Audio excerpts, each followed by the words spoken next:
না, খুব উপদেশটা বানাও। প্রতিদিন আমি এক নজর পড়ে ফেলাই দিচ্ছি। আমার উপদেশটা বাড়বে না, এই দেশটা আমার বাপের। তো শুট করে আবার আমার উপদেশটা বানাতে গেছে ওর একটা আবল তাবল কথাবার্তা বলতে থাকে। আবার আপনার কাছে চিঠিও দিচ্ছে দেখলাম, আর খোলা চিঠি। খোলা চিঠি আর কি। এটা খারাপ আর কি, একটা আর কি। না, খুব উপদেশটা বানাও। প্রতিদিন আমি এক নজর পড়ে ফেলাই দিচ্ছি। আমার উপদেশটা বাড়বে না, এই দেশটা আমার বাপের। আমার বাপ স্বাধীন করে দিয়ে গেছে। আমি জানি এই দেশ আমি চিনি। এখানে আমি বাংলাদেশের বসে বসে কথা বলার তো শুট করে আবার আমার উপদেশটা বানাতে গেছে ওর একটা।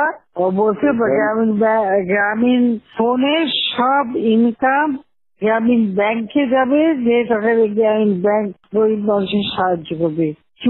আর এই কথা করে আমার কাছে ওই গ্রামীণ ফোনের ব্যবসা দিয়ে ইউজ একটা টাকা পর্যন্ত গ্রামীণ ব্যাংকে দেয় নাই। আমি 400 কোটি টাকা গ্রামীণ ব্যাংকে দিচ্ছি, 400 কোটি টাকা। ওটা তার অন্যান্য প্রতিষ্ঠানে লাগাচ্ছেন আর কি। না, তখন গ্রামীণ ব্যাংক ফাইলে বক্সে ঢুকে দিচ্ছে। গ্রামীণ ব্যাংক তখন ওই শেষ হয়ে চলে যাচ্ছিল। ওর বদলতে গ্রামীণ ব্যাংক মাঠে বসে গেছিল। ও তো সব ব্যাংকের সব টাকা তো লুচি খেয়ে গেছে। তখন আমি প্রথমে 100 কোটি, তারপর 200 কোটি, তারপর আবার 100 কোটি, এটা 98 সালে দিচ্ছি, ধীরে ধীরে চালু রাখছি। তখন এই গ্রামীণ ফোনের ব্যবসা ছিল।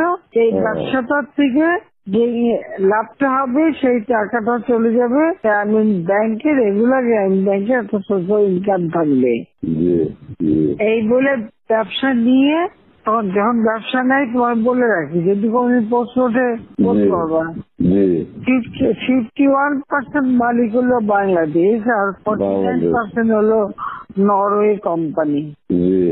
আর এখন যে দেখো সব সে ব্যবসা নরওয়ে কোম্পানির কাছে, তার নিজের কাছে বোধহয় 10% বা 15% মতন হয়তো থাকতে পারে। সমস্ত সে বেঁচে খেয়েছে, আর একটা টাকা কোনদিন গ্রামীণ ব্যাংকে এখান থেকে দেয় নাই। আর আমরা সবচেয়ে বেশি ফ্যাসিলিটি তাকে দিচ্ছিলাম, রেলওয়ে, ফাইবার অপটিক ব্যবহার থেকে শুরু করে সবকিছুতে তাকে এক্সট্রা সুযোগ দেওয়া হয়েছিল। ওইভাবেই তো গ্রামীণ ফোনটা তো হ্যাঁ, অন্যদের থেকে সে সবচেয়ে বেশি সুবিধা পাইছে। চোর একটা রক্ত চুষে খাইছে সব। আমি বলছি যে রক্ত শোষা, গরিবের রক্ত শোষা। যে 30% তার হিসাব করলে 30% সুদ হইতো। সে যা গ্রামীণ মানুষকে যে লোন দিত, তাতে তার যে কম্পাউন্ড ইন্টারেস্ট যদি আপনি ক্যালকুলেশন করেন, 40-47% দেখে এমন হয়, তাহলে আর লোকের আর কি থাকবে, ও তো গরিব আরো বেশি করে হয়ে যাবে।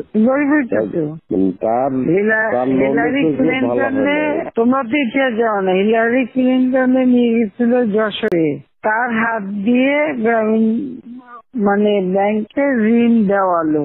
এরপর সেই লোকগুলি সাধারণ গরিব লোক, হরিজন গ্রুপ, তারা ওই এলাকায় আর থাকতেই পারে নাই, কারণ ওই ইন্টারেস্ট দিতে দিতে দিতে তারা ফকির হয়ে নিজের যে বাড়িঘর ভিটা মাটি তাও কেড়ে নিয়ে গেছে।